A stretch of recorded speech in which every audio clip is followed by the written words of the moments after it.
Lo más seguro es que aprueben esa propuesta de continuar igual, es lo más seguro. Entonces, pues seguramente vamos a continuar con, con clases, con clases virtuales. El asunto es, pues, no conmigo, sino que ustedes van a tener que seguir llegando cursos virtuales y pues vamos a ver cómo, qué aprendimos de esta experiencia. Yo, por mi parte, yo aprendí mucho. Tal vez no lo suficiente porque yo le tengo tirria a estas cosas de tecnologías, las clases virtuales. Para mí es más enriquecedor las clases presenciales, pero sí noté algo, sí noté algo en este trayecto de 9 semanas. Lo que noté es que ustedes preguntan más. Eso sí me agrada. Y pues vamos a ver cuál es mi resumen de los exámenes y pues también mi resumen de cómo queda el aprovechamiento con ustedes, ¿sí? Y ustedes pues seguramente tuvieron que ver, debieron tener muchas dificultades, como todos tenemos dificultades para esto, que la red, que el equipo. ¿Cuántos de ustedes? Supongo que muchos de ustedes llenaron esa encuesta para los estudiantes, esa encuesta sobre el PER,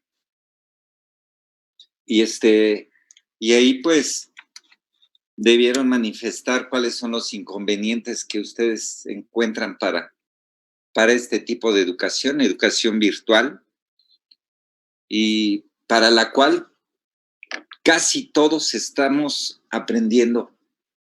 Yo nunca he tomado un curso para dar una charla virtual, no sé, no sabía yo lo que es eso. Ni siquiera había tenido yo una charla virtual con WhatsApp o con nada de eso, de ese tamaño la pongo. Entonces vamos a ver qué aprendimos y ustedes a ver qué riqueza sacan de esta experiencia, ¿no? Los retos tan tremendos.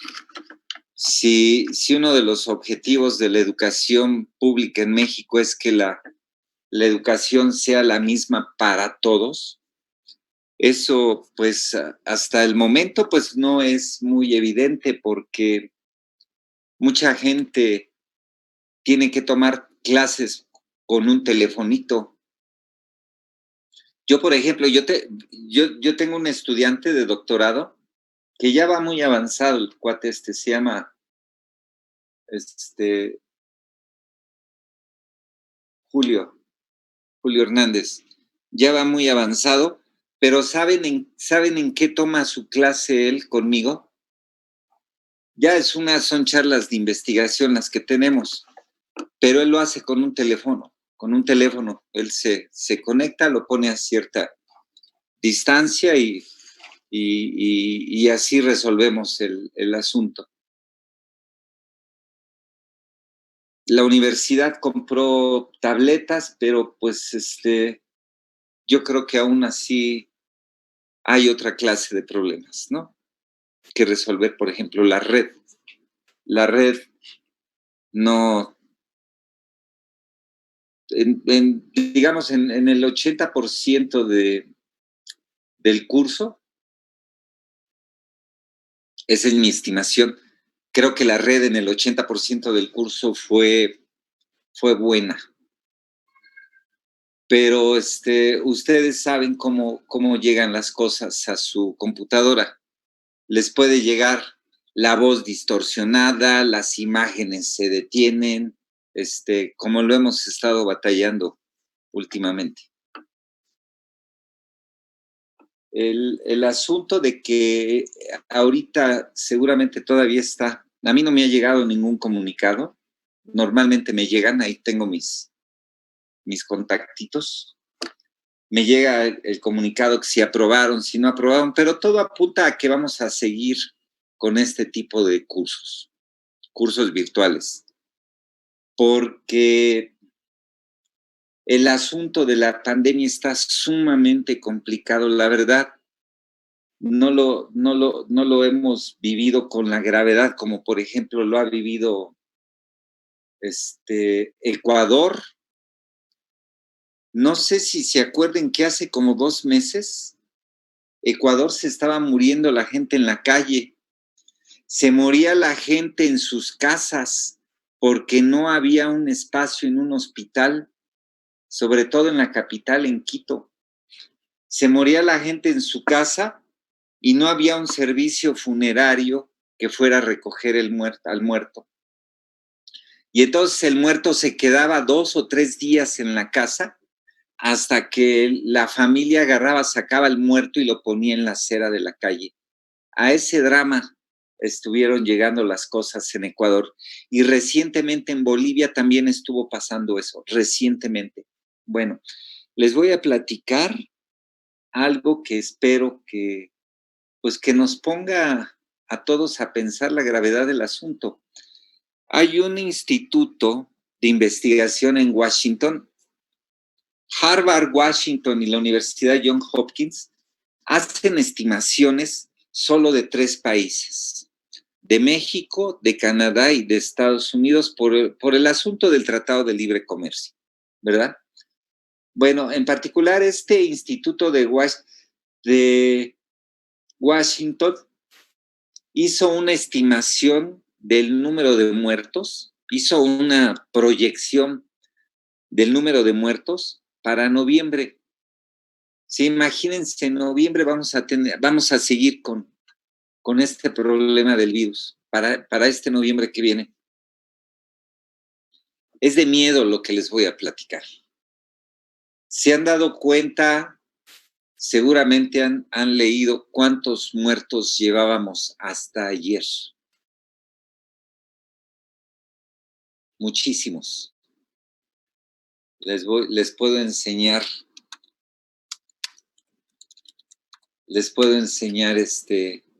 cómo está el asunto de los muertitos.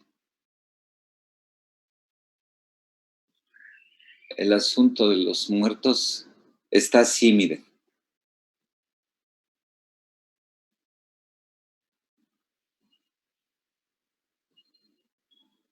Estoy entrando a la página del periódico El Universal y aquí está. Es lo primero que anuncia el periódico El Universal. Llevamos 33,526 muertes. Hoy, 10 de julio, llevamos 33,526 muertos. 33,000. ¿Se imaginan el triple de muertos? ¿Se imaginan el triple de muertos? ¿Se imaginan 104,000 muertos? Bueno, 104,000 muertos es la proyección que están haciendo algunas instituciones de investigación en Estados Unidos para México, solo para México, en el mes de noviembre.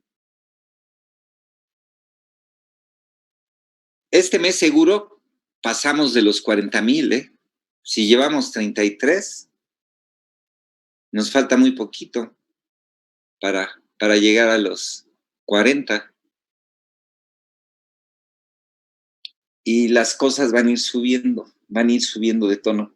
Entonces tienen que cuidarse. Cada vez tenemos una noticia más cercana. Yo ya tengo un muertito de un familiar en Puebla que casi no trataba, pero que le tenía aprecio. Esta persona es la esposa, aunque ya está muerta, es la esposa de uno de mis cuñados. Todo empezó a hacer crisis a las 4 de la mañana en la ciudad de Puebla, de esta señora. La llevaron a internar a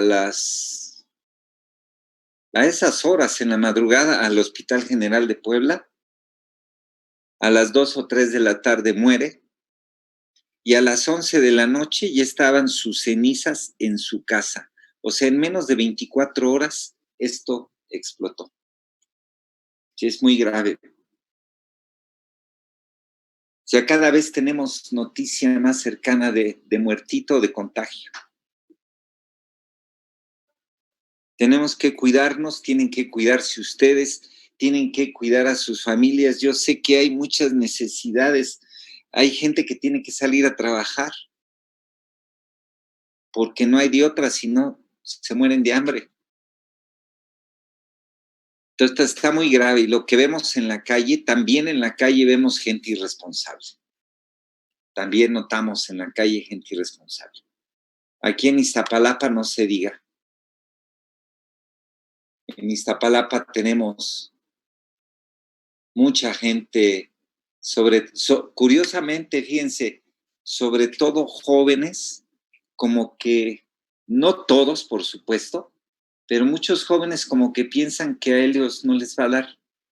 Pero una vez que les caiga la maldición en un familiar, en un papá, en un hermano, y se les muera, entonces van a ver cómo van a empezar a creer. Pero por lo pronto aquí en Iztapalapa hay muchos jóvenes que andan en la calle sin cubrebocas. Y la policía pues no sirve para ayudar a la gente. Yo en lugar, yo si tuviera que implementar, si tuviera el poder de implementar alguna medida, yo a las patrullas las dotaría de cubrebocas y cuando vieran a alguien con cubreboca en la calle, yo le obsequiaba un cubreboca para que se lo pusiera y si no se lo quiere poner, lo llevo a su casa y de ahí no sale. Eso es lo que yo haría, eso es amable. También he visto cómo gente ha golpeado a policías. Lo he visto en las noticias. Aquí en el Metro Constitución, 3 o 4 pinches jóvenes borrachos en la mañana quisieron entrar al metro sin cubrebocas y un policía los detuvo y les dijo que no podían subir y entre 3 o 4 lo golpearon a este policía y sus compañeros policías ni se metieron. A ese grado de mariconería llegaron sus compañeros policías. Ya pasan cosas graves. Tenemos que cuidarnos. Las soluciones a lo mejor no van a llegar de allá arriba, pero si están en nuestra mano, lo tenemos que hacer. El caso es que este asunto de la pandemia va a continuar. ¿Quién sabe cuánto tiempo? Pero el próximo trimestre, es decir, al menos. No creo que esto se vaya a suavizar como en otros países, ¿no? En donde ya han relajado las cosas, siguen teniendo contagios. China, que fue el primero que salió de esto, hace como 3 semanas puso en cuarentena toda la ciudad de Pekín. Gente que ya se contagió, resulta que se acaban de dar cuenta que cuando te contagias tu cuerpo produce anticuerpos. Bueno, digamos que los anticuerpos sirven para cuidarte, ¿verdad? Pues después de contagiado a los 3 meses ya no se detectan los anticuerpos. ¿Eso qué quiere decir? Que eres otra vez vulnerable para contagiarte. O sea, este virus viene muy complicado, muy complicado. Y los científicos pues están tratando de hacer lo suyo, pero pues es que apenas son 3, 4 meses de investigación y a veces las investigaciones no avanzan como uno quisiera. Van a seguir las clases virtuales y váyanse haciendo la idea de cómo sacarle mejor provecho a esto. ¿Quieren hacer algún comentario al respecto?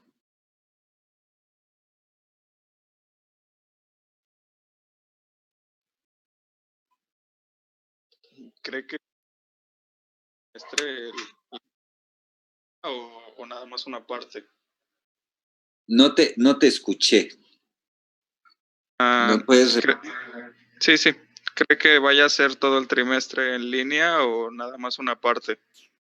No, yo creo que todo el trimestre que viene va a ser en línea. De eso sí, ahí va a haber algunos detalles. Nos mandaron uno a los profesores, nos mandaron una especie de encuesta o de solicitud para los cursos que tienen que llevar laboratorio, los van a organizar de otra manera. No sé cómo lo van a hacer, pero no es una decisión fácil, porque pues, la mayoría de la gente que viene a la UAM, sobre todo trabajadores y estudiantes, tienen que viajar en transporte público. Y en los transportes públicos es donde son fuentes de contagio tremendas. En el transporte público, en los espacios cerrados. Entonces, es una decisión difícil la que van a tener que tomar, y lo que van a tener que decidir, pues seguramente va a tener sus riesgos, ¿no? Entonces, los laboratorios es un asunto que tienen que atender. Y a la gente que tiene, sobre todo los de CBS y también nosotros en CBI, porque muchos estudiantes en CBI dependen de las prácticas de laboratorio. Ingeniería biomédica, ingeniería química, IPH, ingeniería eléctrica, tal vez los de cómputo que tienen que asistir a los laboratorios de computación, a programar, a hacer sus cosas. En matemáticas yo creo que no mucho, al menos a este nivel, yo creo que no mucho. Pero sí viene una decisión al respecto de los laboratorios. Pero sí, yo estoy seguro que todo el próximo trimestre va a ser en línea, va a seguir en línea. Estén al pendiente. Si ahorita, ¿saben a qué horas empezó la reunión del colegio académico? A las 10 de la mañana. Y a estas horas seguramente todavía no termina porque... Sí, de hecho sigue aquí, bueno, tengo silenciada la conversación, pero sigue todavía, en YouTube está. Ah, ok, sí la están haciendo pública, pero es que todavía hay mucha resistencia, sobre todo del sindicato. Sobre todo el sindicato. Del sindicato abusivo que tenemos. Pero en fin, ojalá... Era un profe que tenía antes sindicato mediocre. No, hombre, corrupto, cochino, mediocre. Mediocre se queda corto. Es un sindicato sumamente corrupto. Sumamente corrupto. Y pues simplemente con el uso de la fuerza te cierran las instalaciones y a ver qué hacemos. En fin, ahí hay muchas historias en las que algunos hemos participado y hemos llegado a los copolazos, pero pues no logramos nada. Y de sus actos de corrupción se han vuelto tan cínicos. Y bueno, pues las autoridades a veces tienen que ceder, y pues eso nos ha llevado a que sigamos teniendo un sindicato que yo creo que no nos merecemos. Sin embargo, hay personas que están afiliadas al sindicato que son muy buenas personas. Por ejemplo, tenemos a una profesora en CBI que se llama Gretchen Lapidus, Pablo Matsumura, que es de CBS. O sea, hay gente valiosa en el sindicato, pero son los menos, son muy poquitos. En fin, vamos a continuar con la clase, por favor. El examen, el examen va a ser para fundamentos de álgebra, va a ser el próximo lunes. El miércoles va a ser igual que en el otro. El miércoles será el examen global. El miércoles sería el segundo parcial. sería el segundo parcial. Y eso sería todo, porque nosotros tenemos de plazo hasta el viernes de la semana que viene. Hoy estamos a 10, es el viernes 17, ese día tenemos que entregar actas. Profesor, hay un pequeñísimo problema. Es que los que estamos cursando mecánica elemental, tenemos examen global. ¿Examen global el lunes? Sí. Sí. ¿A qué horas es su examen global y cómo lo tiene diseñado su profesor o profesora? Bueno, como tal, es que no especificaron bien la hora, solamente nos dijeron que todo el día va a Todo. ser es que no más nos dijeron que nos iban a mandar la contraseña. Ok. Bueno, pues entonces aquí debe de haber un cambio de... Sería el martes. Si hoy estamos a 10, 11, 12, el martes 14. Sí. Y sería el jueves. Sería el jueves 14, el jueves 16. Así quedaría. Sería martes 14, el segundo parcial. Y el jueves 16 sería el global. Ahora les voy a decir una cosa. Cada quien sabe cómo le ha ido en la feria. Cada quien sabe qué calificación sacó en el primer examen. Si ustedes leen mi planeación que hice para esta materia, tienen que sacar su promedio y esa va a ser su calificación, pero a muchos les fue muy mal en el primer examen. Muy mal.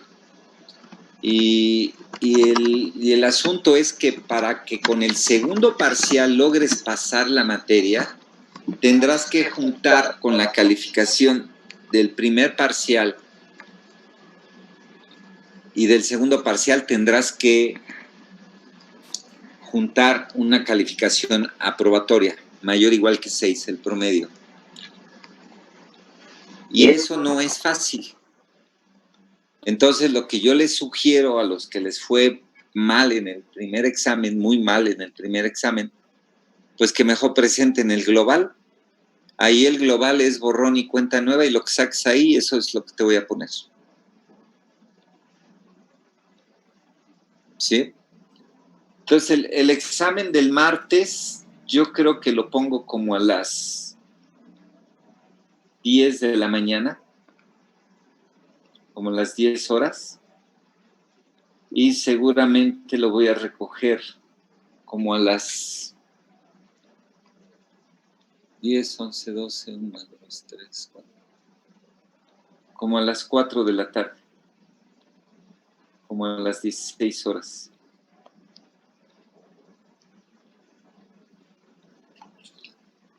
Y les voy a decir una cosa más de una vez. Les voy a escribir un mensajito para que entiendan cuál va a ser la mecánica del examen. Yo les voy a mandar el examen y ustedes deben de subir su examen al MOOC, allá donde los tiene registrados Juan Carlos. Es Classroom. Es Classroom, ¿no? Porque el MOOC no lo utilizamos. Sí, es Classroom. Deben de subir su examen con Classroom. Ustedes ya saben cómo entrar. Deben de saber cómo subir un examen. Ahí nada más siguen las instrucciones y ya. ¿Sí? Lamentablemente la vez pasada me salieron con jaladas de que es que se paró la red. Traten de ser formalitos y puntuales. Si el plazo para entregar el examen es a las 16 horas, cumplan con eso, por favor. Y eso es prácticamente la única instrucción que les tengo que dar. El examen lo voy a subir a las 10 de la mañana para que lo entreguen a las 4 de la tarde. No les estoy prohibiendo nada, no les estoy diciendo no usen sus notas, no usen. Tienen que usar sus notas, pues es natural que vayas y si una pregunta no la entiendes, pues vas y buscas y ya me redactas tu pregunta bien. O sea, no me incomoda ni tampoco me produce ningún prejuicio que ustedes consulten sus notas. Sí, traten de ser decentes, el examen es individual y eso es todo lo que les puedo decir. Suben su examen antes de las 4 y ya veré yo con Juan Carlos cómo nos organizamos para empezar a calificar. Y el jueves 16... otra pequeña duda. Sí. Entonces, ¿todos debemos hacer el examen global? No. Ok. Bueno, te voy a decir una cosa. Creo que solamente 7 pasaron el primer examen.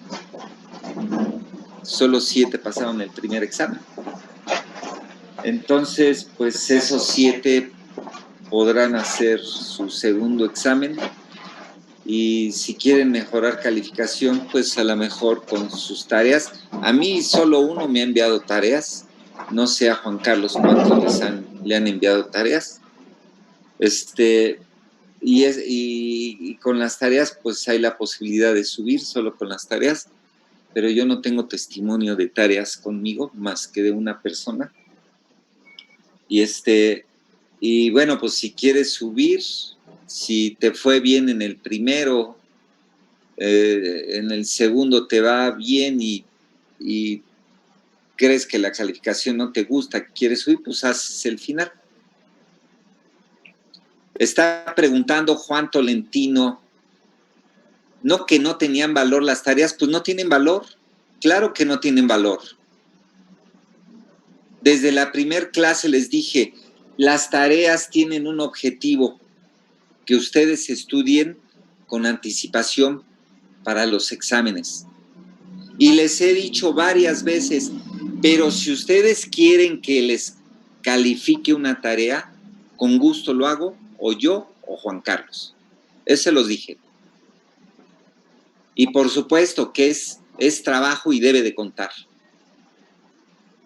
Aunque nunca dije, el 10% cuentan las tareas, el 20%, nunca dije eso. Nunca dije eso. Y las tareas no cuentan, pero es un argumento para mí subjetivo para que yo pueda decidir entre una calificación y otra. Para muchos de ustedes fue muy cómodo, ay, las tareas no cuentan, no importa. Qué cómodo, ¿verdad? En el otro grupo, en el grupo de Introducción al Pensamiento Matemático, a mí en particular me han bombardeado con tareas y he tenido que calificar tareas larguísimas y estoy guardando las tareas porque eso de seguro les va a servir para que les cumpla, les ayude a tal vez a cambiar de calificación, ¿sí? Aquí Patricia, quién sabe qué, dice que... Sí, ya no sé cómo se pone el chat.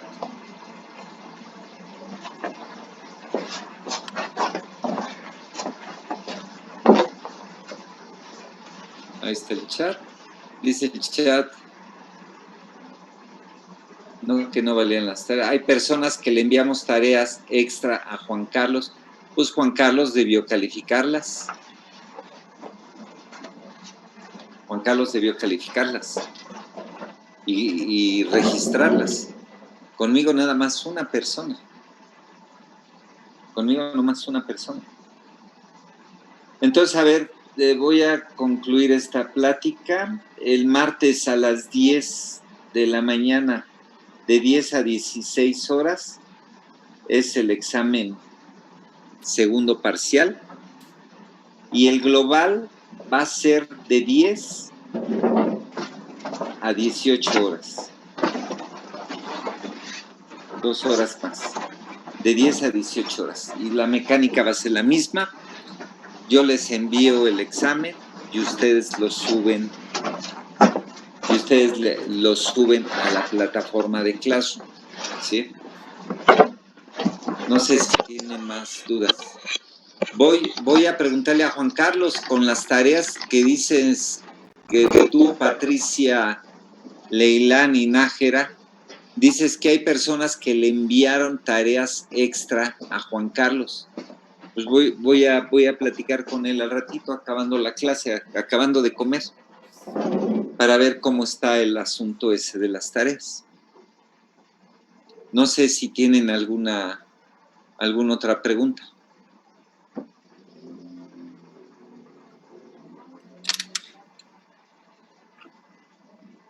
¿No tienen preguntas, jóvenes? No, profesor.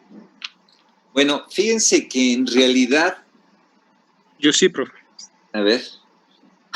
Sí, bueno, es que no sé si va a contar en el examen el lenguaje matemático mucho.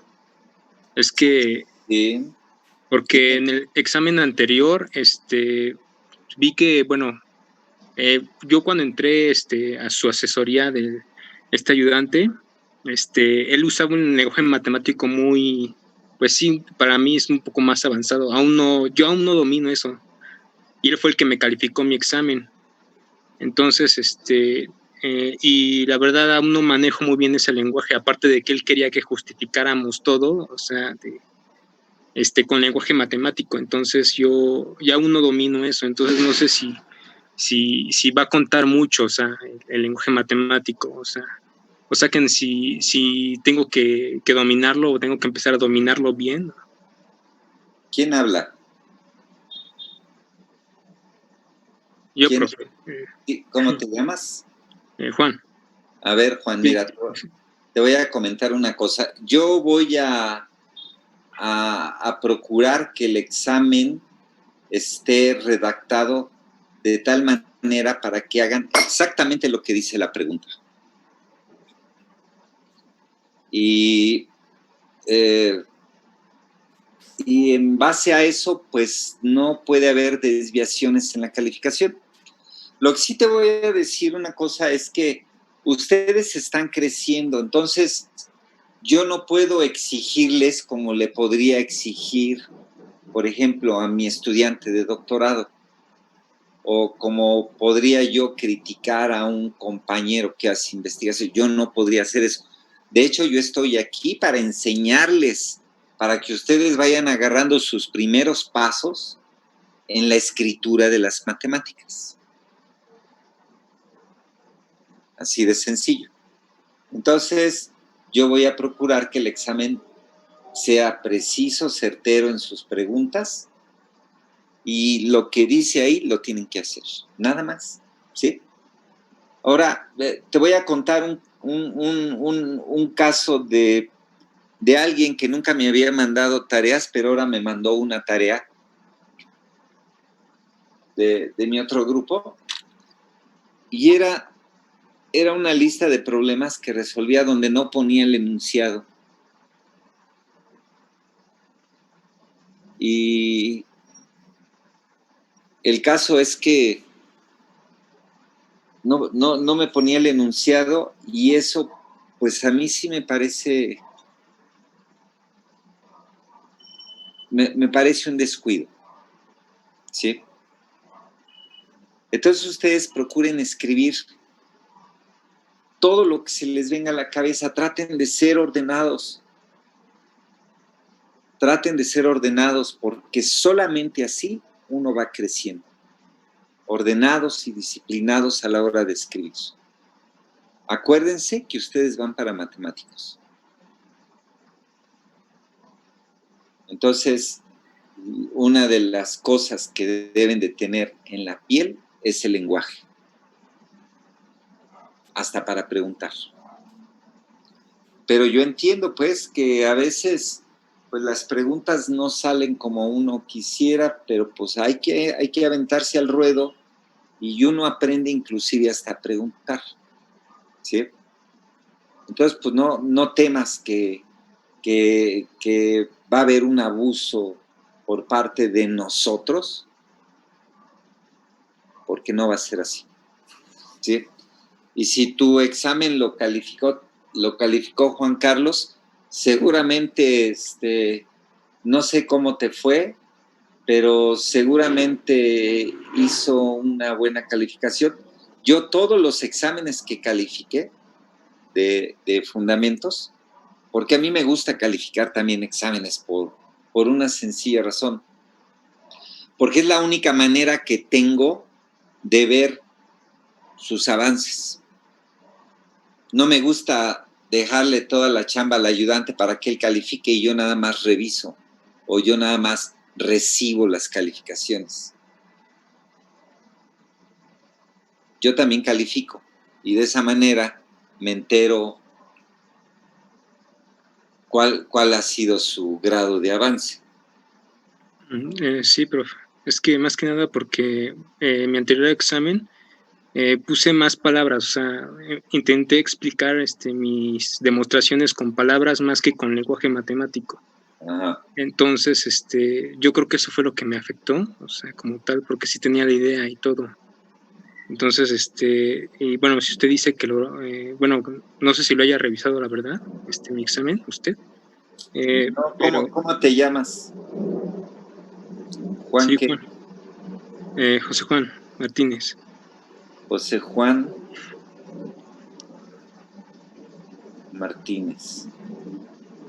Le voy a echar un vistazo. Sí. Hoy le echo un vistazo en la tarde. ¿Sale? Sí. Sí, entonces, pues esa era mi pregunta, o sea, de que... Sí, no te preocupes, yo voy a hablar con Juan Carlos y me voy a poner de acuerdo con él cómo vamos a calificar. ¿Sale? Entonces eso sí te lo garantizo, no va a haber ningún abuso. ¿Alguna otra duda, jóvenes? ¿No? Bueno, entonces vamos a continuar con...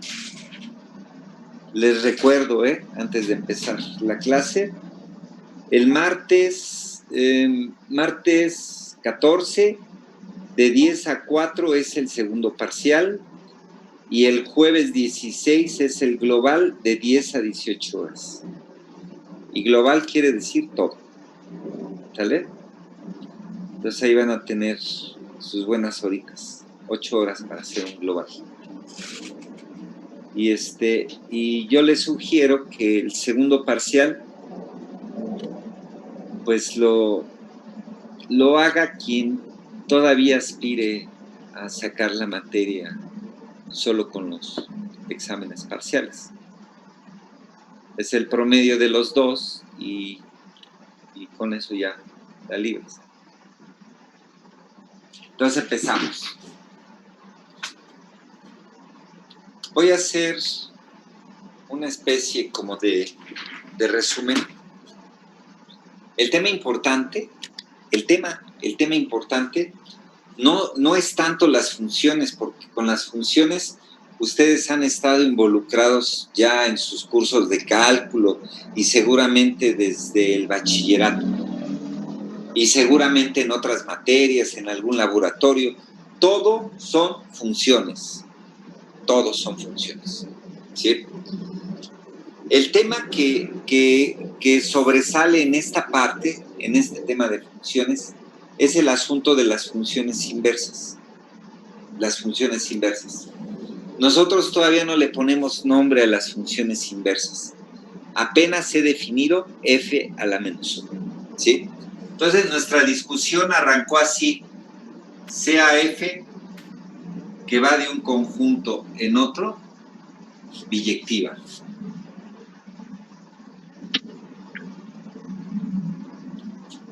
Biyectiva. O sea, esta función lo que hace es a dos distintos, los manda a dos distintos y ocupa todo su contradominio. ¿Sí? Bueno, voy a introducir otra definición más. Otra definición más va a ser esta. Bueno, al rato, recuérdenme, porque quiero definir lo que es la imagen inversa de un elemento. Ahorita no quiero confusiones. ya saben lo que hace una función biyectiva. Una función biyectiva es inyectiva y es suprayectiva y hace lo que les acabo de describir, ¿sí? Bueno, entonces definimos para las funciones biyectivas, definimos lo siguiente. Definimos una función f-1 que va de b en a. Esta la definimos en términos de f, con la ayuda de f, ¿sí? Y la definimos así. A un elemento de aquí de b lo va a mandar a un elemento a siempre y cuando f de a vale b. Y déjenme hacer un dibujito. Este es a, este es b, y entonces aquí tengo el elemento a, aquí tengo a b. Entonces la función f va de a a b, va de conjunto a en el conjunto b. ¿Y qué es lo que hace? Manda a en b, o sea, b es f evaluado en a. Eso vale b. Bueno, definí la función de regreso, que le llamé f a la menos 1, ¿y qué es lo que hace con un elemento de aquí? Lo regresa exactamente al lugar de donde viene. Eso es lo que hace esta función f a la menos 1. Te regresa. Si f manda x en y, f a la menos 1 manda y de regreso a x. Esas son las funciones inversas. Te regresa. Pero tengo que cuidar una cosa. Tengo que cuidar, y esto lo probamos la clase pasada. Quiero que esta, f a la menos 1, quiero que sea función. Quiero que sea función. Y ustedes saben muy bien qué es una función. Una función agarra un elemento del dominio y solo lo manda a uno del contradominio. No hace esto, no manda a 1 a 2. Solo quiero que lo mande a 1, ¿sí? Y bueno, probamos la clase pasada que con esta definición, esta función, esta regla que definí de esta manera, efectivamente es función. Eso lo probamos la clase pasada, ¿sí? Y es función gracias a la inyectividad. No puede ser que haya otro elemento aquí, A', distinto de este, que también vaya a parar a B. Porque entonces f a la menos 1, ¿a cuál de los dos te va a mandar? ¿A este o a este? Con esta definición, ¿a cuál de los dos va a elegir? Como mi función f es inyectiva a dos distintos, no puede hacer esto, no lo puede mandar al mismo. Tiene que ir a parar a otro distinto, a un B'.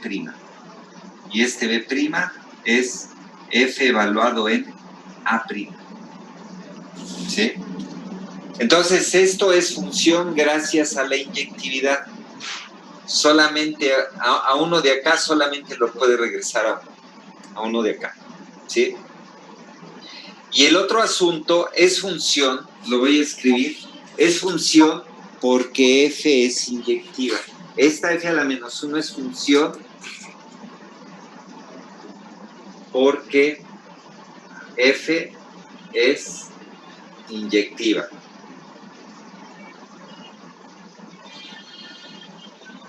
Esa es la primera nota. La segunda nota, ¿por qué el dominio de f es todo B? ¿Por qué puedo evaluar f a la menos 1 en cualquier elemento del conjunto B? Entonces, esta sería la primera nota. La segunda nota es el dominio de esta cosa, f a la menos 1, es B. Pueden poner ahí un mensaje.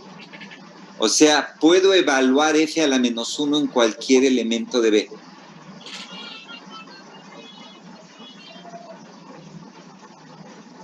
Puedo evaluar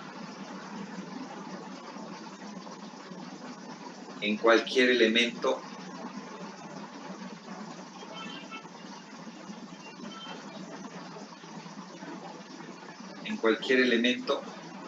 de B. Por esa, y esto es porque f es suprayectiva. Entonces, el dominio de f a la menos 1 es b porque f es suprayectiva.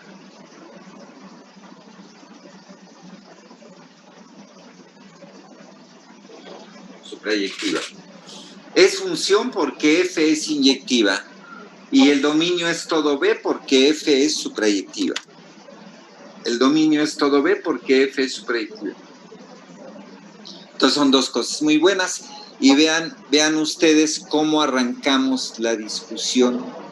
Esta es la tercera o cuarta vez que lo señalo. Esta discusión es solo de funciones biyectivas. ¿Sí? Bueno. ¿Qué otra cosa hemos demostrado? Bueno, voy a probar un teorema.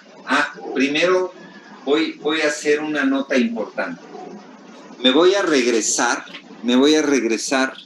a la identidad. ¿Sí? Fíjate en lo siguiente. Supongo que aquí esto es para cualquier función. Aquí lo voy a señalar. Para cualquier función.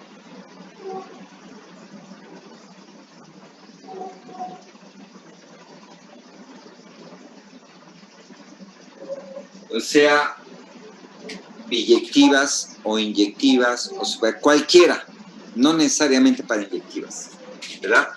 Supón que f va de a en b. Lo voy a escribir así. Acuérdense ustedes qué es lo que hacen las identidades, ¿verdad? O sea, de a en b, digamos que de a en b tengo una función f, ¿sí? Pero de a en a tengo a una identidad. Tengo la identidad en a. La identidad, ¿qué es lo que hace? A un elemento de aquí lo manda a sí mismo. Por eso tiene que ser de a en a. Para que tenga sentido agarrar un elemento de aquí y mandarlo para acá. ¿Sí? Bueno, entonces resulta que cuando yo compongo la identidad, aplico la identidad primero, voy de aquí para acá y luego aplico f. Y esto se lo voy a aplicar, esta va a ser una función, esto va a ser una función que empieza en A, la composición empieza en A y acaba en B. O sea, va a ser una función que empieza en A y acaba en B. ¿Verdad? Pues se lo voy a aplicar a alguien. F compuesto con la identidad en A, se lo voy a aplicar a alguien. Se lo voy a aplicar a X. Pues mi definición de composición es F evaluado en la identidad en X. Pero la identidad en X, ¿quién es? X. O sea, te estoy diciendo que F compuesta por la derecha con la identidad te la deja igual. Te queda F de X. Háganme preguntas, por favor. Si yo compongo por la derecha cualquier función, agarro cualquier función y la compongo con la derecha, con la identidad del dominio, no le hice nada a mi función, la dejé igual, me volvió a quedar f de x. O sea, te estoy diciendo que f compuesto con la identidad del dominio es f, eso es lo que te estoy diciendo.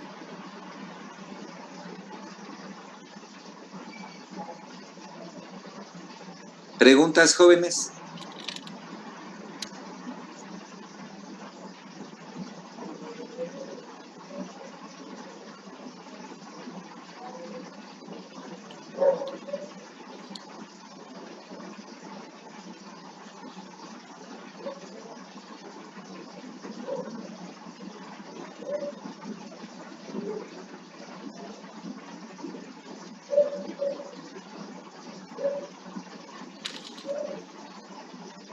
¿No hay preguntas? No, profesor. Bueno, fíjense, ahora también tengo de B en B, pues de B en B tengo su identidad, tengo la identidad en B, ¿verdad? Voy a pintarlo solito para esto. Igual sigue la discusión para cualquier función, ¿sí? Esto es para cualquier función. Para cualquier función. Ahora fíjense en esto.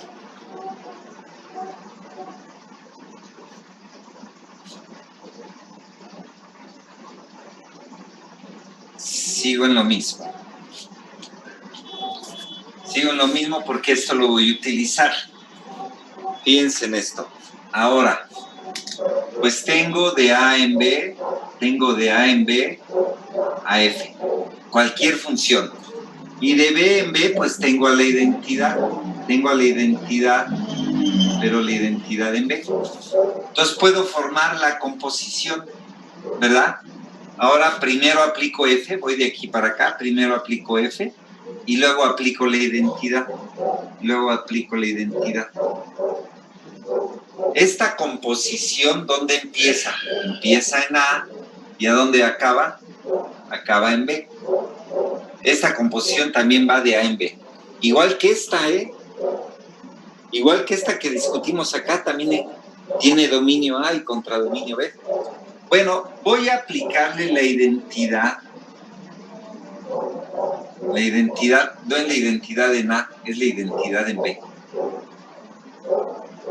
Es la identidad en B. Se lo voy a aplicar a un objeto X. Nada más me tengo que acordar que la identidad manda lo que está ahí adentro en él mismo. Eso hace la identidad, ¿sí? Entonces esto que está aquí nada más por definición, pues es la identidad evaluado en f de x. Ahora, ¿qué le hace la identidad a lo que está aquí adentro?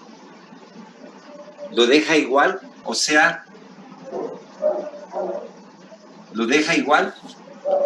La identidad en esto que está aquí lo debe de dejar igual porque es la identidad. O sea, estoy probando que la identidad en el contradominio compuesto por la izquierda, viéndolo de frente. Ese es mi resumen. Este es mi resumen.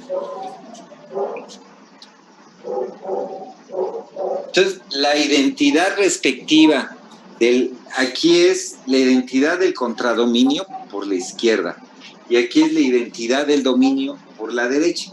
No le hizo nada a F, te la dejó igual. Es la identidad. Es la identidad.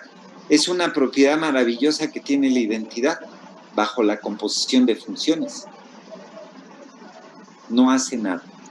¿Sí? ¿Preguntas, jóvenes?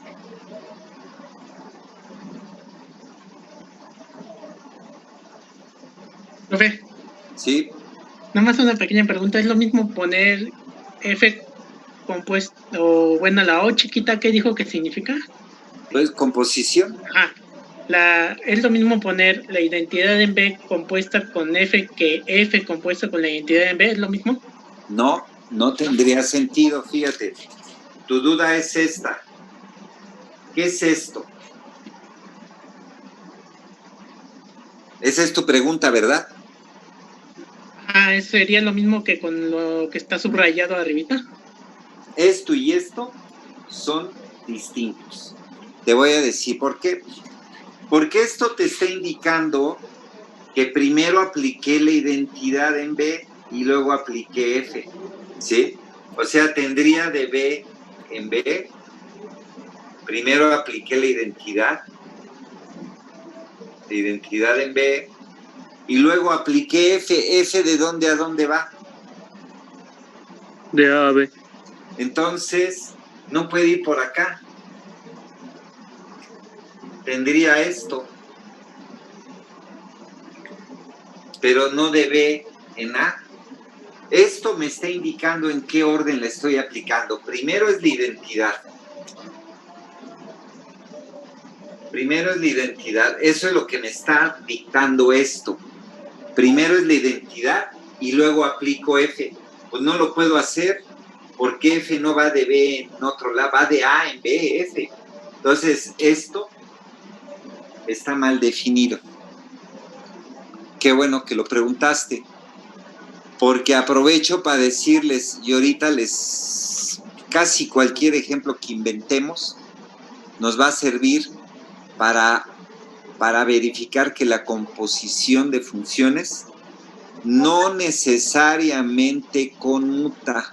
O sea, en general es cierto que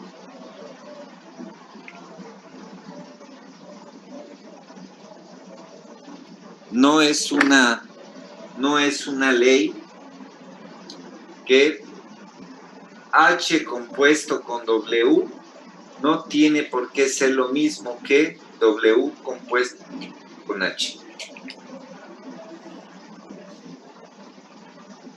En general esto es cierto.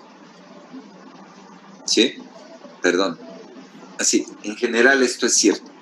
Entonces, la identidad en B compuesto con F o F compuesto con la identidad no son lo mismo. Esto está mal. Está mal. No tiene sentido porque mira, F va de A en B, pero cuando yo escribo F compuesto con la identidad me está diciendo que primero aplico la identidad y luego tengo que aplicar esto. Entonces me fijo en los dominios y en los contradominios respectivos.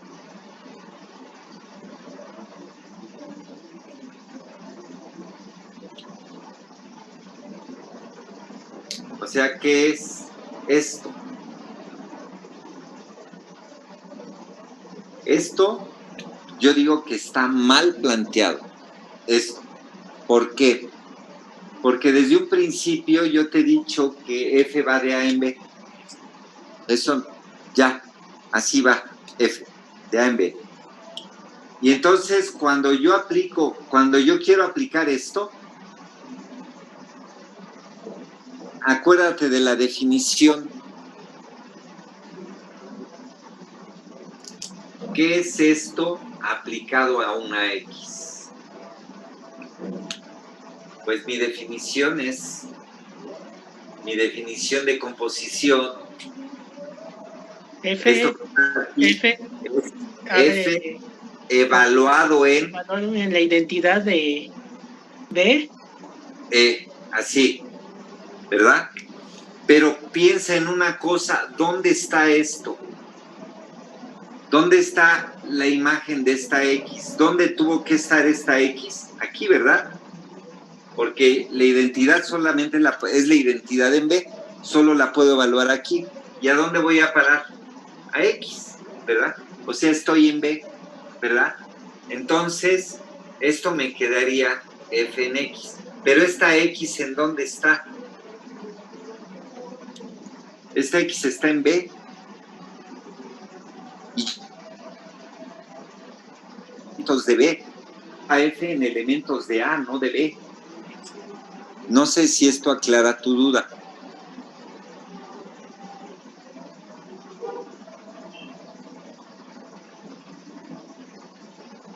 Sí, es que como que hubo un poco de confusión en cuanto al otro, a lo que tiene del lado derecho suyo.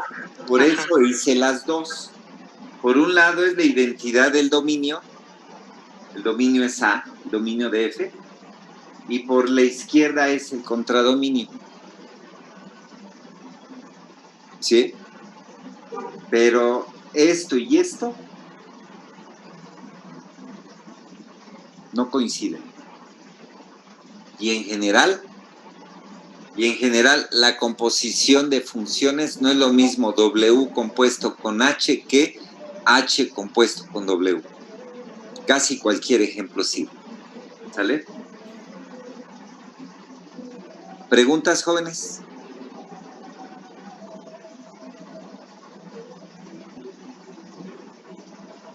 ¿No? Ok, entonces ahora voy a probar algo. Voy a probar algo que satisface esta definición Aquí tengo la definición de f a la menos 1, mire, está ahí arriba.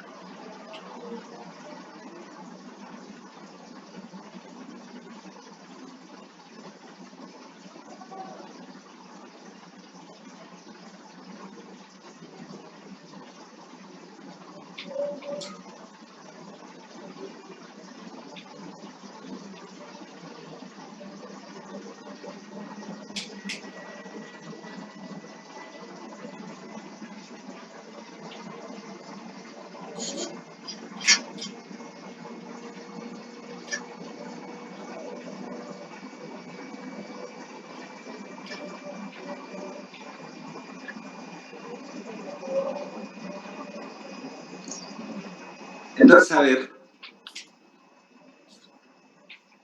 voy a quedarme con esto. Voy a reescribir esto. Voy a reescribirlo así. F a la menos 1 pues va de regreso. F va de A en B. Y ya sé que F a la menos 1, esta función, F a la menos 1 evaluado en un elemento B, vale A, si solo si F de A es igual a B. Esa es la definición de F a la menos 1. Esa es la inversa. La clase pasada hicimos ejemplos, inclusive hasta nos metimos con las funciones trigonométricas y ellas respetan esto. El asunto de las funciones como son continuas, pues ya las computadoras hacen todo, pero en todo caso, pues tendría que ver esto algo con despejar, ¿sí? Bueno, voy a escribir un teorema.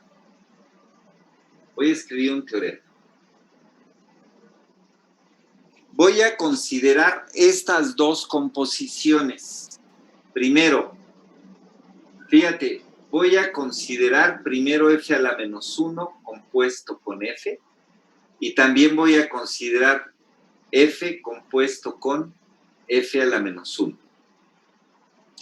¿Esta de dónde a dónde va?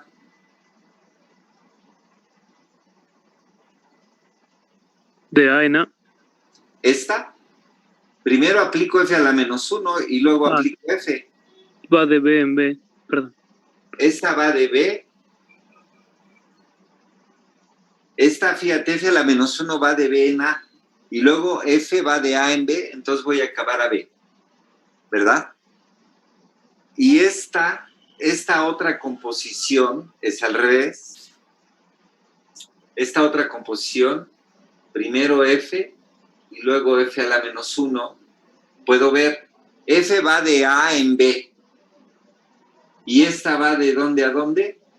De B en A. Entonces, esta va a empezar en A y va a acabar en A. Son dos funciones. Ahí. Lo que voy a probar es lo siguiente. Que f compuesto con f a la menos 1 es la identidad en B. Esta, en realidad, es la identidad en B. Y también esta otra composición, f a la menos 1 compuesto con f, es la identidad en A. Es muy fácil la prueba. Ahorita voy a hacer una y ustedes reproducen la otra. Lo único con lo que cuento es con la definición de f a la menos 1. No tengo más. Y con esto vean qué maravilla, qué es lo que voy a probar. ¿Sí? Bueno, pues entonces, esta, que es esta, se la voy a aplicar a un elemento de B, a un B. Y esto me va a quedar f evaluado en f a la menos 1 de B, ¿verdad? Pero f a la menos 1 de B, f a la menos 1 de B, ¿cuánto vale? A. Esto que está aquí es A. ¿Y f de A cuánto vale? B. En suma, esto evaluado en B, ¿cuánto fue? B. Pues esto es como si yo escribiera la identidad en B evaluado en B. O sea, te estoy diciendo que esta función es la identidad. ¿Preguntas?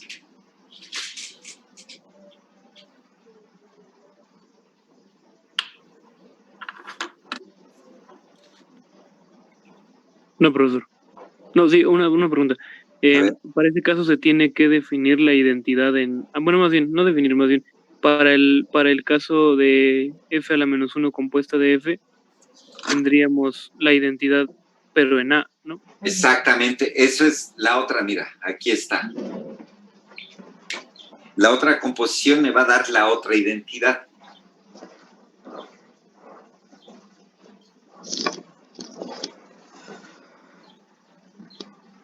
Y la prueba es igualita, fíjate.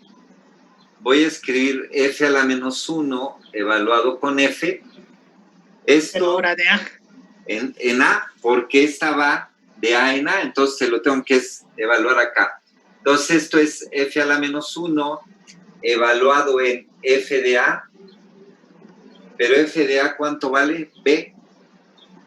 Esto que está aquí es B, entonces me queda f a la menos 1 de B, pero f a la menos 1, ¿cuánto vale en B? Vale A. O sea, te estoy diciendo que esta composición en A fue a parar a A. ¿No sería nada más F de B antes de llegar a A? No. Ve el orden en que están escritas las composiciones. Ah, no, sí, sí, sí. Composición es f a la menos 1 evaluado en f de A. Aquí está. Y luego pongo cuánto vale f de A. F de A vale B. Entonces me queda f a la menos 1 en B. Y luego uso que f a la menos 1 en B es A, porque ya usé esto. Entonces esto que está aquí es la identidad en A evaluado en A. ¿Sale? Entonces, esta definición de función de f a la menos 1 es una definición muy clarita. Muy clarita. O sea, para funciones biyectivas, así empecé la discusión, para funciones biyectivas, esta función f a la menos 1 que acabo de definir satisface estas dos propiedades. F a la menos 1, esta que acabamos de definir, compuesta por la derecha con F me queda una identidad y compuesta por la izquierda con F me queda la otra identidad. ¿Sí? Casi en todos los libros, te dicen, la inversa de una función es una función tal que las dos composiciones me queda la identidad. Eso es lo que te dice. Pero sin embargo, esta definición que dimos, esa definición me dice todo. Me dice, esta f a la menos 1, ¿qué es lo que hace? Más bien, deshace lo que hizo f. Si A va a parar a B por medio de f, ¿qué hace f a la menos 1? Pues regresa a B a A. Esta definición es muy cómoda, es bonita la definición. Y con esta definición de esta función f a la menos 1, tenemos que esta f a la menos 1, las dos composiciones es la identidad. O sea, no le hace nada a lo que estás evaluando.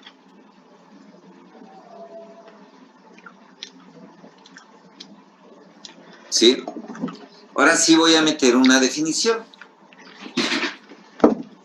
Bueno, voy a probar otra cosa. Otra cosa que es muy importante. Primero voy a definir.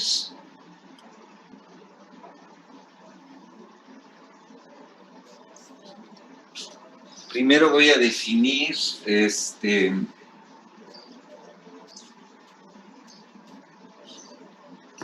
esta f a la menos 1. F a la menos 1 se llama, bueno, voy a escribirlo de tal forma que no pudiera causar confusión. Voy a escribirlo así. Sea F biyectiva, sea F de A en B biyectiva.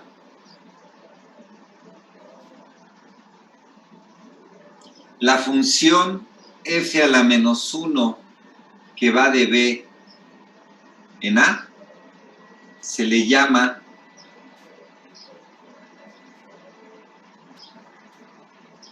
la inversa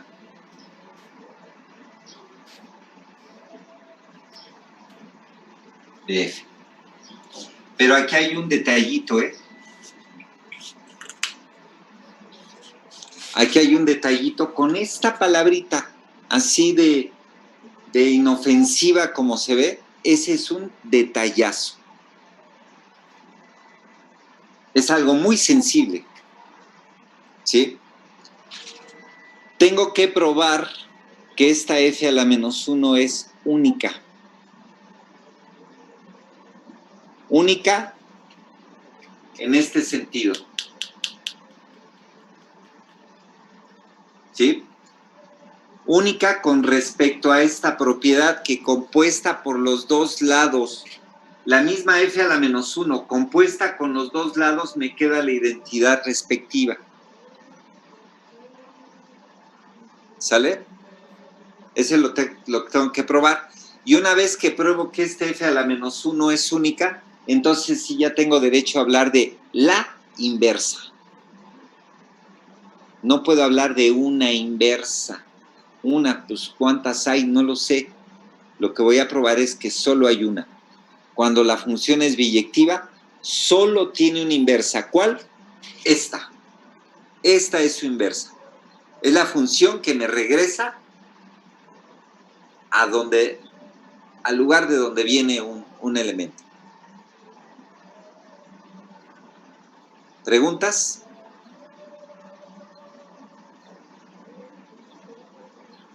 Hay un problema en la tarea. Ya les había dicho cuando dos funciones son iguales. ¿Se acuerdan?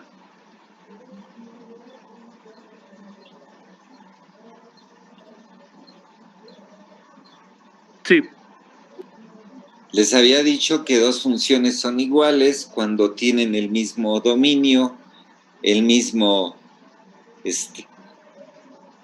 contradominio y la misma reglita de correspondencia, ¿verdad? Fíjense en... Déjenme ver dónde está.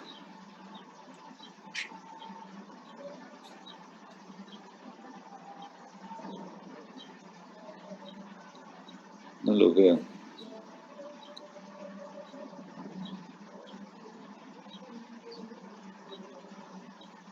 Ah, es el problema 13.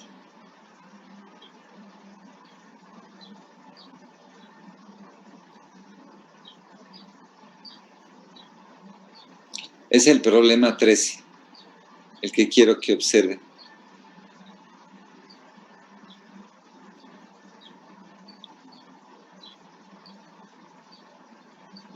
Es este problema. Ese problema se los voy a encargar.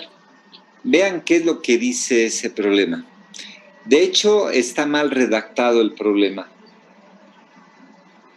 Porque no doy más información más que estoy diciendo que pruebes que la composición es asociativa. ¿Sí? Fíjate, por ejemplo, digamos, lo voy a hacer ahorita así. Digamos que f es x cuadrada y que g de x es igual a 1 entre x. Tengo esas dos funciones. ¿Me están mirando? Ah, esperen, es que no estoy compartiendo. Qué Sí, bruto. no. Perdón. Se pega. Ahí va.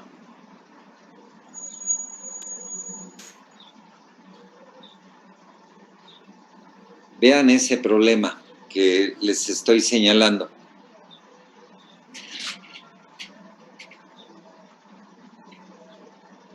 Lo voy a corregir, pero vean lo que quiero decir con eso. Bueno, antes de llegar a ese problema, vean esto que está aquí. F de x es x cuadrada y g de x es 1 entre x. Haz la composición en este orden y haz la composición en este orden. ¿Sale? Esto evalúalo en una x. Evalúalo en una x. Pues esto que está aquí es g evaluado en f de x. F de x es x cuadrada, entonces esto es g de x cuadrada. Y esto que está aquí es 1 entre x cuadrada. Porque eso hace g. G a lo que está aquí adentro lo manda a su inverso multiplicativo. ¿Sí? Pues lo que está aquí adentro lo manda a su inverso multiplicativo. Ahora, haz la evaluación en otro orden. Esto es f evaluado en g de x. Úchala. G de x es g de x es 1 entre x. Y f lo va a mandar al cuadrado, va a ser 1 entre x cuadrada. Bueno, no me salió el ejemplo. No me salió el ejemplo. Si invierte las funciones. No, es que aquí, en este ejemplo que yo pretendía, era ver que la composición no conmuta, pero en este caso sí. Conmutar quiere decir que son iguales. Conmutar quiere decir cambiar. Como por ejemplo... Y que cambiar... Y, A por B es igual a B por A. Sí. Esto es conmutar. Sí, ya me Y acuerdo. conmutar con funciones, con la composición de funciones, me refiero a que F compuesta con G sea lo mismo que G compuesta con F. Ve cómo lo estoy poniendo en otro orden. ¿Sí? Lo que yo digo es que estos son distintos. Pero el ejemplo que quise poner no me funcionó porque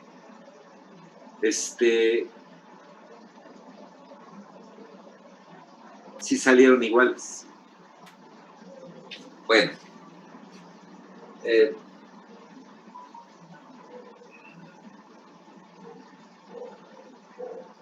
Bueno, quiero que vean. Me queda pendiente este ejemplo, pero es muy fácil. Ustedes pueden divertirse ahí buscando un ejemplo donde no conmuta la composición. Pero grábenselo. La composición de funciones no necesariamente conmuta. Quiero decir, no necesariamente conmuta significa que a veces sí y a veces no. No es una ley general. Entiéndanlo así. No es una ley general. Hay casos donde sí conmuta, pero hay muchísimos casos donde no conmuta. ¿Sale? Bueno, regreso a este ejemplo, al problema número 13. Problema número 13 está mal escrito, porque no fui formal ahí para escribirlo. Si ustedes se fijan, en cualquiera de los dos casos, o sea, lo que les estoy pidiendo ahí que demuestren es que la composición es asociativa. O sea, sin poner evaluaciones. F compuesto con G compuesto con H es lo mismo que F compuesto con G y lo que me da componerlo con H. En pocas palabras es esto.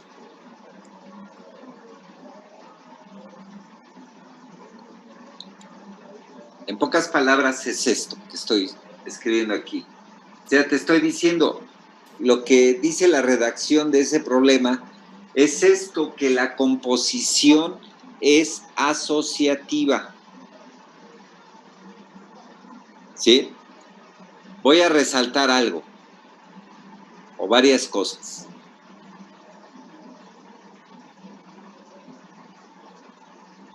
Si ustedes se van a buscar en sus notas, van a ver que la composición de funciones solo la definí para 2 funciones, solo para 2. No para más, ¿sí? Y entonces nos podemos preguntar, ¿y puedo componer 3 funciones? ¿Puedo componer 4 funciones? ¿5, 6, 10, 1000? La respuesta es sí. Nada más tienes que cuidar los dominios y contradominios adecuados, ¿sí? Entonces aquí, cuando tú ves esto que está escrito, la que está a la derecha es la primera que tengo que aplicar, luego la segunda y luego la tercera, pero siempre es de derecha a izquierda. Aplico H, luego voy a aplicar G y luego voy a aplicar F. Entonces debo de tener algo así. Digamos que voy de... van a aparecer que no les cause confusión. Voy a aplicar H, luego de B a C voy a aplicar a G, y luego de C a D voy a aplicar a F. Y entonces, ¿qué es lo que voy a hacer? A una X le voy a aplicar H, voy a parar aquí. Luego ya estoy en B. A los elementos de B le puedo aplicar G, entonces voy a parar a G evaluado en esto, en H de X. ¿Sí?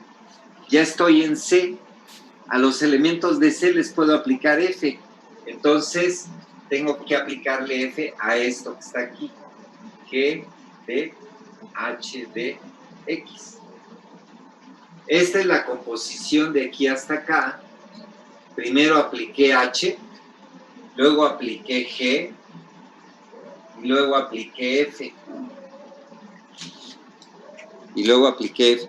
Bueno, lo que les estoy pidiendo es que prueben que estas, la composición con 3 es asociativa. Se aplica en cualesquiera 2, sin cambiar el orden, puedo mover el paréntesis como yo quiera.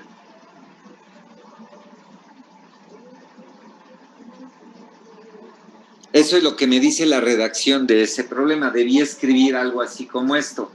Sea H una función que va de A a B, G una función que va de B a C y F una función que va de C a D. ¿Sí? Entonces les estoy pidiendo que prueben que estas 2 funciones con paréntesis, así, esta es una y esta es la otra. Quiero que prueben que esas 2 funciones son la misma. ¿Qué tengo que hacer para probar que 2 funciones son iguales? Tengo que probar que tienen el mismo dominio y el mismo contradominio. Y tengo que probar que tienen la misma regla de correspondencia. Es un problema facilito. Nada más tengan en consideración de dónde a dónde va cada una de ellas. Primero evalúen asociando G y H. Luego calculen quién es F compuesto con G. Van a ver que todo va a caer. Todo debe de ir a caer a esto, mira. A esto. ¿Sí? Entonces la composición de funciones es asociativa. Voy a usar eso para probar que F a la menos 1 es única. ¿Sí?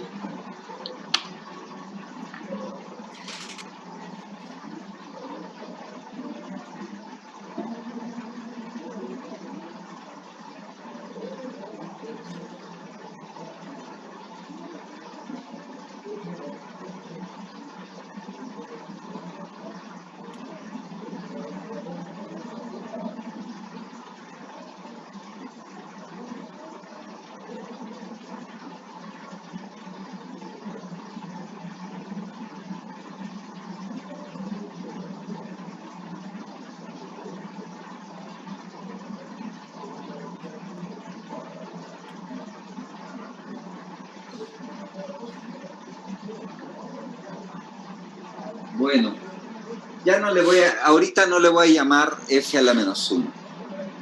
Le voy a llamar pues voy a usar otras letras y luego pues ya me regreso. Me regreso a lo que tengo. ¿Sale? Entonces voy a probar que f a la menos 1 es única. Entonces te voy a dar dos funciones.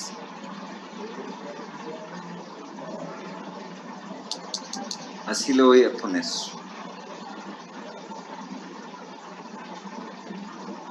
Tengo f, teorema. Tengo f de a en b.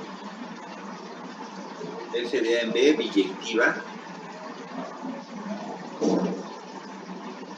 Y déjame pintar un diagrama. Voy de A en A, luego voy de A en B, y luego voy de B en B. Aquí voy a poner a F, y aquí voy a poner a G, y aquí voy a poner a una función H, y voy a suponer que sean G y H, sean G que va de A en A y H que va de B en B, así, que va de B, a ver, espérame, G va de B en A, G va de B en A, y luego voy de A en B, y luego voy de B en A. Entonces voy a agarrar dos funciones, esta va de B en A, y también la otra va de B en A, debe de ir de B en A, ¿verdad? Y voy a suponer que, supongamos que, fíjate, voy a pensar primero en esta composición. Primero aplico G, y luego aplico F. Y luego me voy a fijar en esta composición. Voy a ponerlo con otro color. Voy a poner esto con otro color. Así.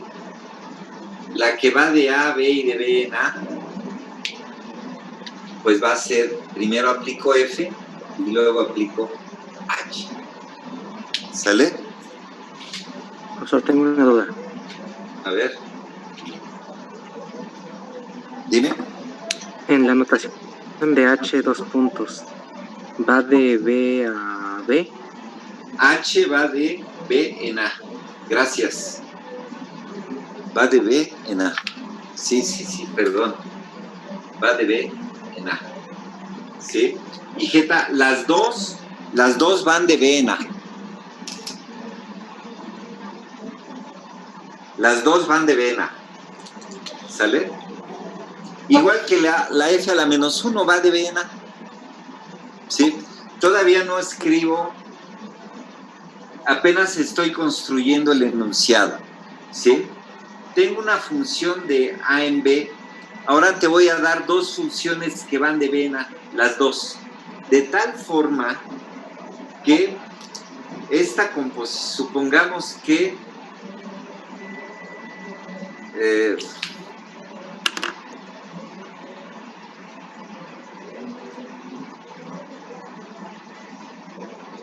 supongamos que de aquí para acá, desde B a B, o sea, primero apliqué G,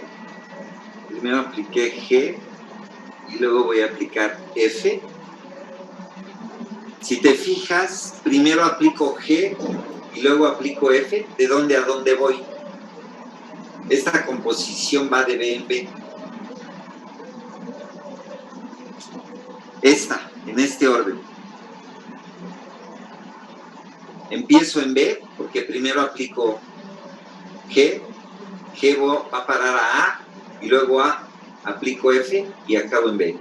Y la otra composición, H compuesta con F, o sea, primero aplico F, y luego aplico H, entonces esta va de A en A. Les estoy explicando lo que estoy construyendo. Entonces, supongamos que F compuesto con G me da la identidad en B y H compuesta con F me da la identidad en A. Entonces, digamos que tengo dos funciones, tal que una compuesta por la derecha me queda la identidad en B y la otra compuesta por la izquierda me queda la identidad en A. ¿Sí? Ahora sí viene la conclusión. Entonces, G es igual a la función H.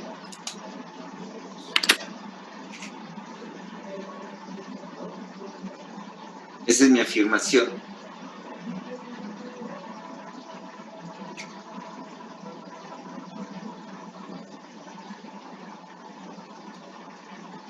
De aquí voy a sacar una riqueza. F a la menos 1 cumple esto, ¿verdad? F compuesta con F a la menos 1 cumple esto.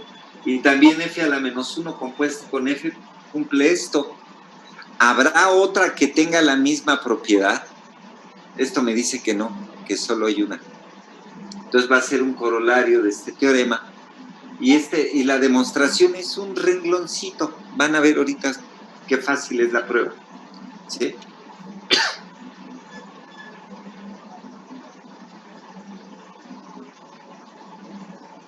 Aquí hay cosas que, digo, no están de más, simplemente esto es para aclarar un poco de dónde a dónde van las composiciones. ¿Sí? Te estoy dando G que va de B en A y H también va de B, o sea, van de regreso las dos. Y una de ellas cumple que compuesta por un lado te queda la identidad. Y la otra H, compuesta por el otro lado, te queda la otra identidad. Pues resulta que son la misma. ¿Sí? ¿Qué tengo que hacer para probar que dos funciones tienen la misma, son idénticas? Dos funciones son idénticas. Uno, dos funciones son idénticas, sí, solo sí, tienen el mismo dominio. Vean. Tienen el mismo contradominio. Vean. Ahora nada más me falta probar que G y H tienen la misma regla de correspondencia. ¿Sí?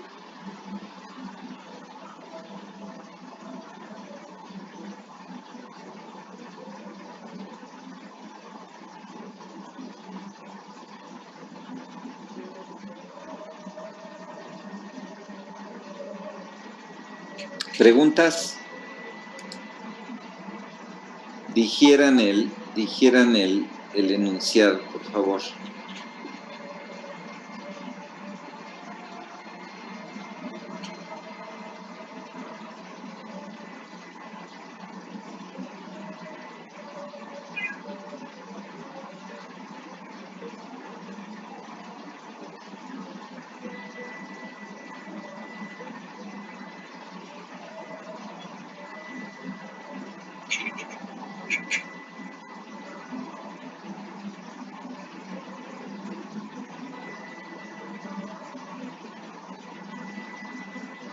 ¿Preguntas, jóvenes?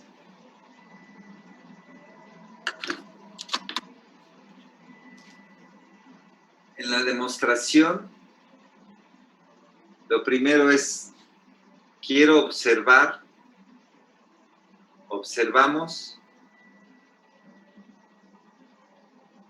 quiero probar que G y H son la misma función. Entonces, lo primero que observamos es que G y H tienen el mismo dominio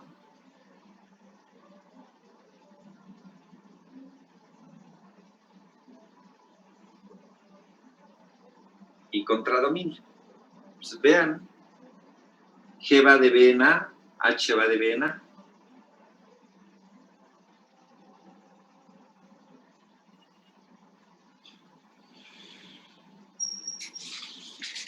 ¿verdad? Entonces aquí lo que falta es, solo basta mostrar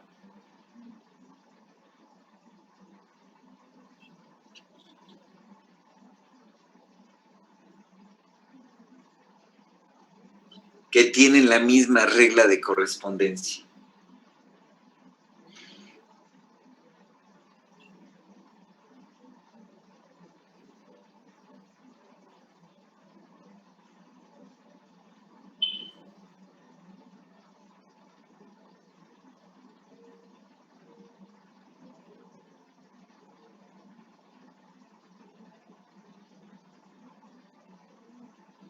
Es lo único que falta, ¿verdad?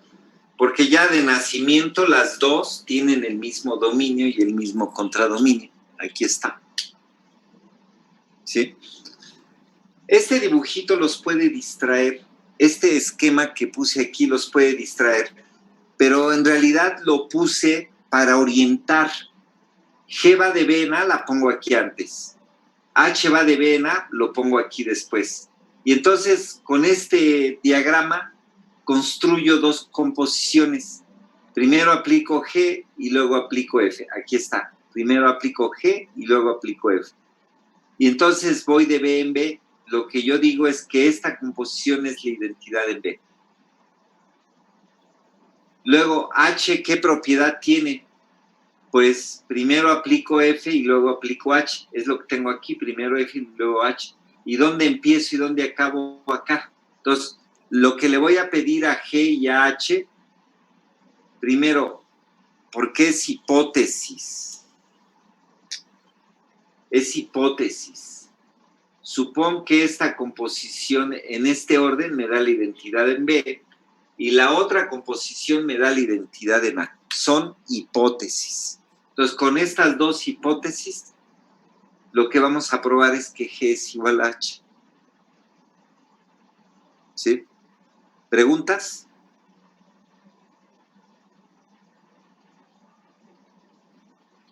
¿No?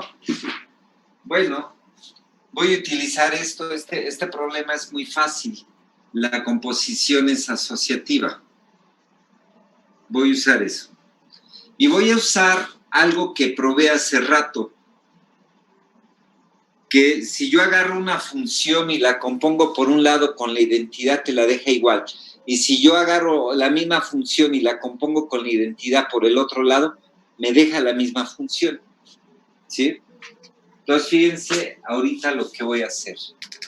Resulta que la función G, aquí sigue la demostración, ¿sí? Resulta que la función G la puedo escribir como la identidad en A compuesta con G. Primero aplico G, puedo hacer diagramitas. G va de B en A. Aquí va G. Primero aplico G y luego aplico de A en A la identidad en A. Y yo probé hace rato, esto es G. G va de B en A, G va de B en A. Y hace rato yo probé que esto es G, esta composición es G, entonces escribo G así. ¿Sale? Luego la identidad en A, voy a usar una hipótesis.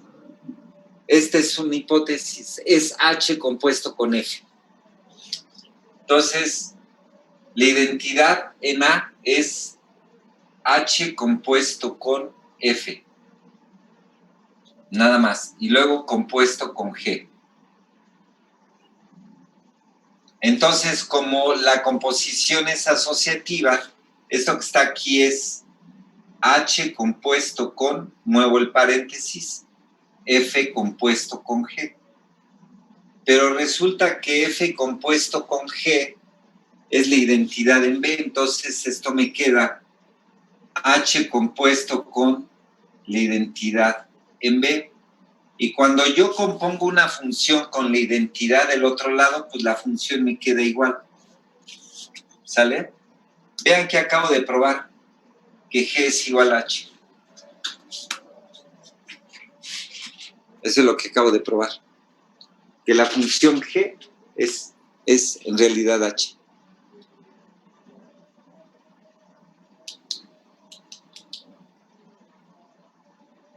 corolario.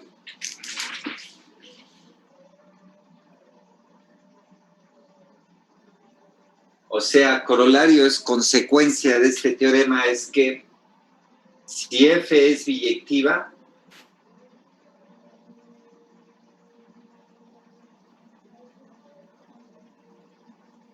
la función f menos 1 que tenemos ahí arriba es única.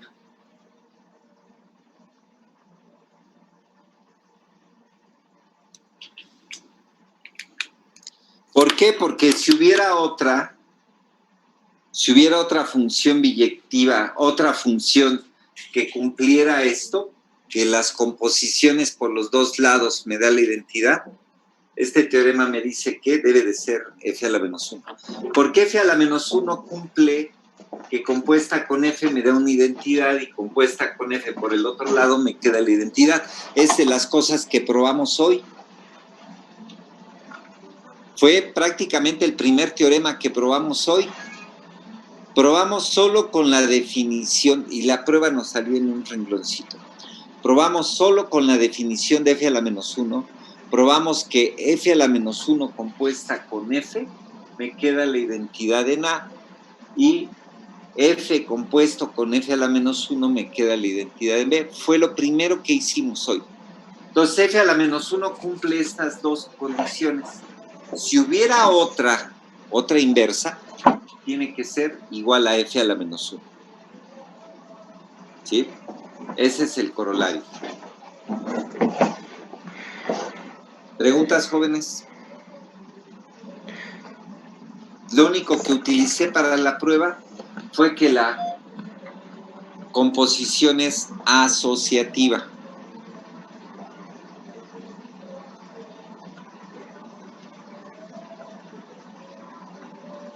¿Preguntas, jóvenes?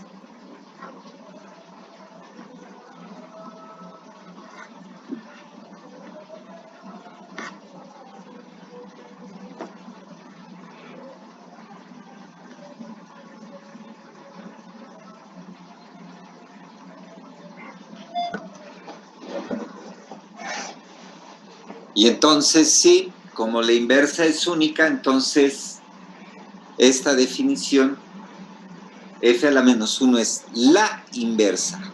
No hay más, es la única función que cumple, que te devuelve de donde vienes y que además ambas composiciones son la identidad. Entonces, si yo quiero probar que una función es la inversa de la otra, ¿qué es lo que tengo que hacer? Probar que las dos composiciones me da la identidad. Están muy calladitos. ¿Sí? ¿Cómo obtiene que H compuesto con la identidad de B vuelva a dar H? Porque ya lo probamos. Lo probamos hace ratito. Hace ratito puse aquí, esto es para cualquier función. Probé que una función compuesta con la identidad por un lado te la deja igual, y también probé que la identidad por el otro lado compuesto con una función te la deja igual.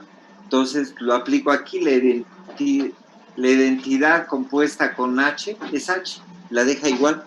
Lo probamos hace ratito, Jesús.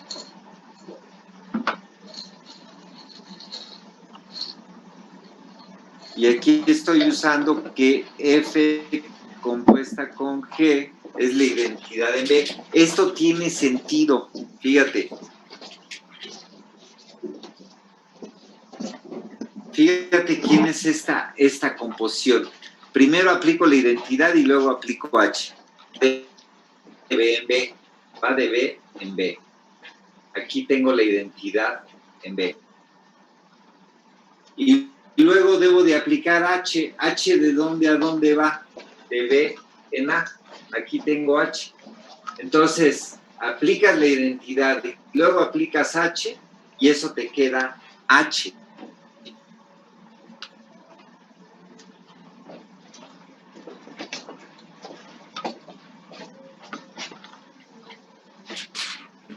Esta es la identidad en B. La identidad en B, compuesto con H, aplícaselo a una X mi definición es la identidad en B evaluado en h de x. ¿Qué hace la identidad en lo que cae aquí adentro? Lo deja igual. Esto es h de x. La identidad compuesta con h, te queda h. Eso es lo que estoy escribiendo aquí. Entonces nada más me sigo. Todo esto es igual a h.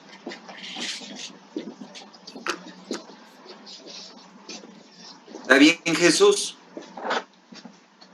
Sí, Ok. Pero revísalo, lo hicimos hace ratito, ¿eh? con la de F. Exactamente, nada más que usamos otro nombre, usamos F. ¿Sí? Háganme preguntas, por favor.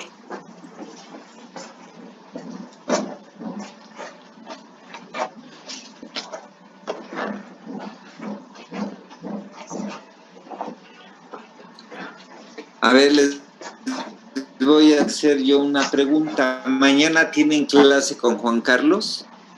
¿O cuándo tienen clase con Juan Carlos?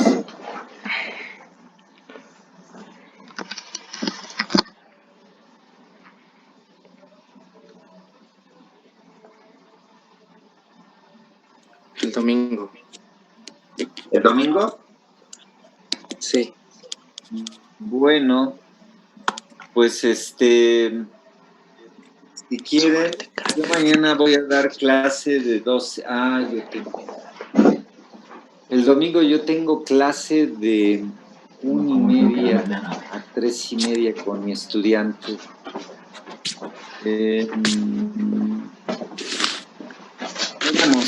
Pudiéramos trabajar mañana un ratito, como a las 4. ¿Qué les parece? Porque yo doy clase de 12 a 2. Entonces, como a las 4 yo podría echarle la mano con dudas. Sí, yo con esto acabo. Y mi resumen es: cuando tengo una función biyectiva, ella tiene inversa. Piensen en un problema. ¿Por qué la inversa también resulta ser biyectiva?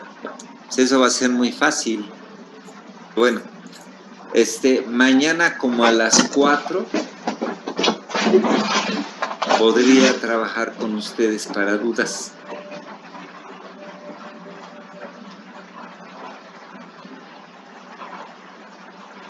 Está bien. Los que puedan, mando la invitación mañana a las 4. Entonces es mañana sábado. Mañana sábado. Clase de fundamentos de álgebra a las 16 horas. ¿Sale? Pues mañana nos despedimos, jóvenes. Buen provecho. ¿No hay preguntas? No. Bueno, cuídense. Listo. Y dice... A ver, escucho. Nada más una duda hizo del ejercicio de la clase anterior. ¿Cuál? ¿Quién habla, Gustavo? Gustavo, a ver. ¿Cuál ejercicio, Gustavo? Les dejé...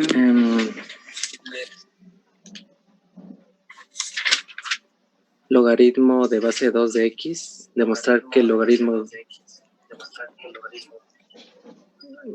A ver, otra vez. Logaritmo de base 2 de x es biyectiva y demostrar que el logaritmo de base 2 de x a la menos 1 es también biyectiva. Ok, ¿te salió? Pues es lo que quiero mostrarle. Bueno, yo no tengo problema si quieres compartirlo con todos los demás. Yo también lo hice, pero nada más así manual, no lo hice en gráfica así en internet como lo presenta el compañero, pero sí, no importa. tengo que no sé si el compañero, bueno, voy a expresar lo que tengo, pero logaritmo en base 2, bueno, su inversa, me sale que es 2 a la x, no sé si esté bien.